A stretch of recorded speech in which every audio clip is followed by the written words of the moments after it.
Here's the thing. I've never watched a round of MMA in my life. I've also never watched a round of boxing in my life. So it would make sense to assume that I'm indifferent about these two worlds colliding on August 26th. But something happened to me, and to many other people over the past 2 months since the fight was officially announced.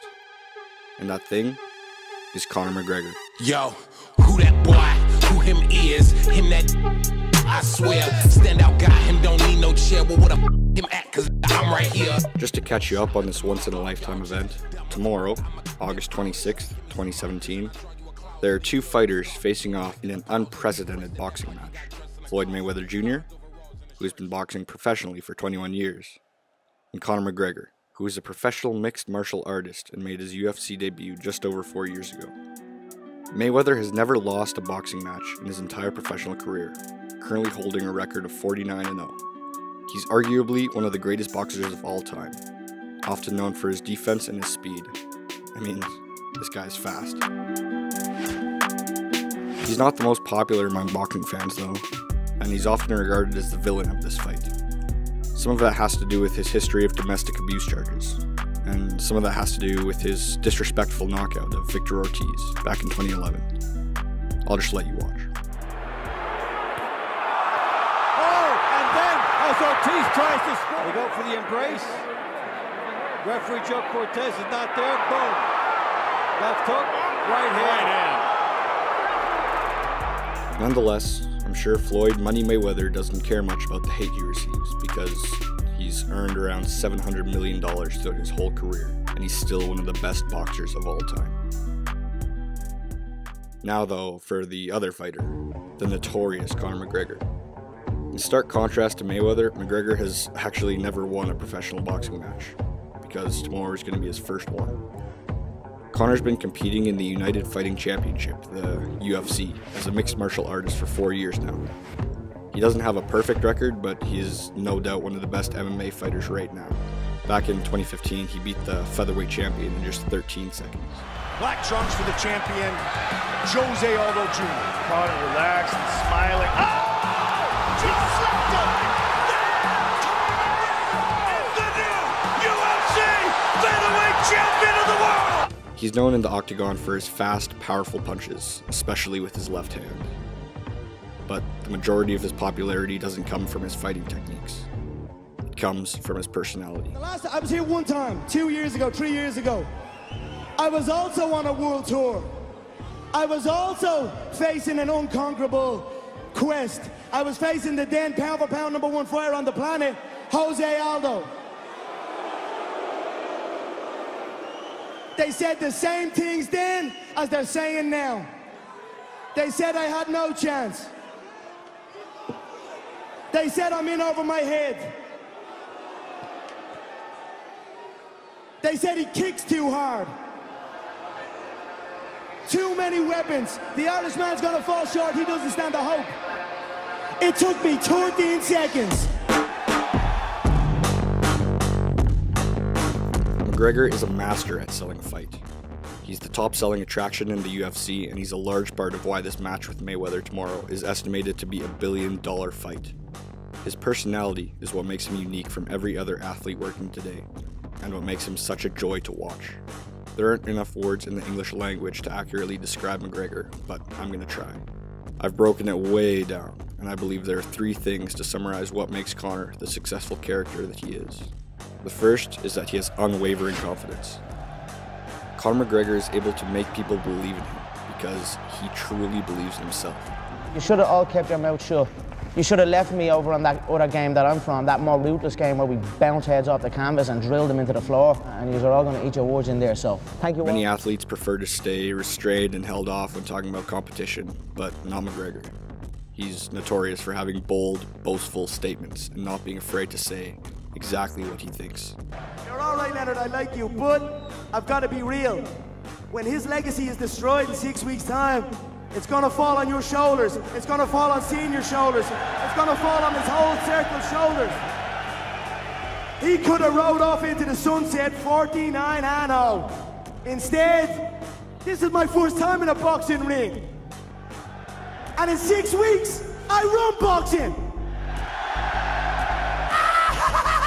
There's no doubt in his mind that he's the best fighter in the world, and that mentality is supremely captivating. He's sick of everyone in the boxing game. Same shit, same boring shit. Yous are all highly excited by this on the boxing side. So I just want to say to all of boxing, it's okay to love me as much as I love me. It's okay. A big part of that comes from the visualization techniques McGregor uses, which he often attributes a great deal of his success to. How do you do that? How do you predict these if things? you can see it here, and you have the courage enough to speak it, it will happen. So I see these shots, I see these sequences, and I don't shy away from them. A lot of times people believe in certain things, but they keep to themselves. They don't put it out there. You truly believe in it. If you become vocal with it, you are creating that law of attraction, and it will become reality. Conor holds absolute certainty in himself, and that's something that's honestly not seen too often. You promised this moment from the beginning, and of course you had doubters all along the way. Now that you've achieved it, give us an idea of what the emotion is like. Look, it feels great. It feels familiar. I saw it so clearly. I swear to God, I saw it so clearly, so consistently, until it's here in reality. So I've been saying this a long time. I'm very, very satisfied, very grateful, very happy, but I'm not surprised. You know what I mean? I knew it. I knew it was going to happen for me. The second defining trait that Conor possesses is what makes him so much fun to watch, and it's that he's exceptionally witty. You knocked out midgets. I'm a lion in there, and I'm going to eat you alive. Your little gazelle friends are going to be staring through the cage, looking at you, getting your carcass getting eaten alive, and they can do nothing. All they're going to do is say, we're never going to cross this river again. Trash talking is a big part of combat sports. When you have someone as clever and humorous as McGregor is, it feels like a breath of fresh air. These custom-made suits aren't cheap. You know what I mean? This solid gold pocket watch, 3 people died making this watch, you know what I mean? So I need to put people away. I need them big fights, or I'm gonna end up in debt pretty fast, you know what I mean? So I'm looking to hurry it along and finish everyone, you know what I mean? So people have compared his trash talking to that of Muhammad Ali, and for good reason. How can you not like him? He's like a little cholo gangster from the hood, but at the same time he coaches kids jiu-jitsu on a Sunday morning and goes on bike rides with the elderly. He makes gun signs with the right hand and animal balloons with the left hand. So you're a credit to the community. He's able to entertain the audience by turning regular situations into a way to mock his opponent. We're going to talk about money because we are the business network and the business of the UFC and all that. I'll take over stuff. from here, Nate. You can bounce. Take a coffee break, Nate. And by coffee break, I mean bring me my coffee. No. They want you to give us a quick count to 10, both of you gentlemen, if you don't mind, just if you wouldn't mind counting to 10. Nate can only count to 5. 10. Oh. Count to 5, Nate, will you, if you can? He never runs out of things to say because he seems to always be one step ahead of everybody. This makes him very engaging as a character compared to some of the other more bland and detached fighters. He's here, and he's going to make sure you know it. if Dana rang you and said, you don't have to fight Cerrone, you can fight McGregor, even though Cerrone was still fit, would you take it? You're damn right you take it. Of course, man. Easy because money. I Of change course, your you bum get life. easy money, man. I can make you Look rich. at you, man. I change your bum life. You fight me, it's a celebration. Of course you can. I would beat you. When you sign to fight me, it's a celebration. You ring back home. You ring your wife. Baby, we done it. We're rich, baby. Conor McGregor made us rich. Break out the red panties. We're rich, baby. This characteristic in particular is likely the main reason that McGregor is the UFC's all-time top-selling pay-per-view attraction. What the fuck is he wearing? He looks like a little breakdancer or something, a little 12-year-old breakdancer, bitch. What the fuck? He's 40. You're 40 years of age. Dress your fucking age. Carrying a school bag on stage. What are you doing with a school bag on stage? You can't even read. 40 years old carrying a school bag. The man doesn't even fucking live. And the final thing that makes Conor such a unique individual is his unparalleled rags to riches story. As I said before, McGregor had his first UFC fight only 4 years ago. 1 week before his first fight, McGregor was still collecting welfare checks from the Irish government for 188 euros. That was about 240 American dollars, 4 years ago. Tomorrow, McGregor is on track to make $100 million, and that's if he loses. They're all fucking ones! That's all you worth, you bitch! Where's the real money at? He's achieved a shocking amount of success in a very short period of time, and people look up to that. They're able to connect with him because of what he came from, and it makes people feel that truly anything is possible. Oh, and Conor recently bought his dad a boat and called it the 188. What does the name of that boat signify? The 188 is what it was the amount I used to collect on the social welfare. So when I got a boat, I named it the 188 after the amount I used to collect, just to always remind myself of where I came from and what I've achieved. Now, this fight was extremely polarizing to begin with. There were boxing fans who thought it was outrageous and not a real fight, and there were MMA fans who thought it was the best thing to happen in UFC history.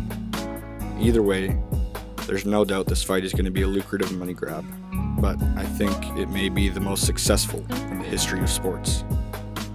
I mean, they managed to get my $100, and I guarantee they're going to get the money of hundreds of thousands of other people who couldn't name 2 fighters from the UFC if their life depended on it. In the end, it doesn't really matter if Conor McGregor wins or loses tomorrow, because he's already won.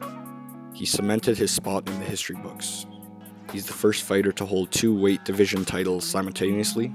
He's drawn in the most pay-per-view purchases in MMA history, and he's about to face off against arguably the greatest boxer to ever live in a $1 billion fight.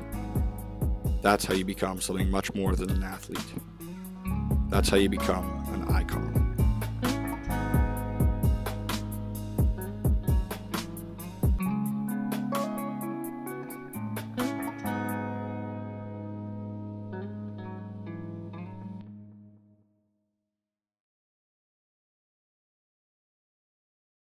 Who do you think would give you the hardest fight out of anybody on stage? Right here. Right here, the hardest hitting 145 pound, the real hardest hitting 145er, right here. This guy TKOs people. When I knock people out, they don't fucking move. Who the fuck is that guy? Who the fuck is that? You know damn well who I am. Who the fuck is that? Oh my God. I don't know, when I take that guy's belt. Leprechaun. Oh, good one. When I take that guy's belt, I'm looking around, I don't know what anyone else has for me around here. I might have to jump up and fucking drag Floyd Mayweather out bed and see what the fuck he's at again.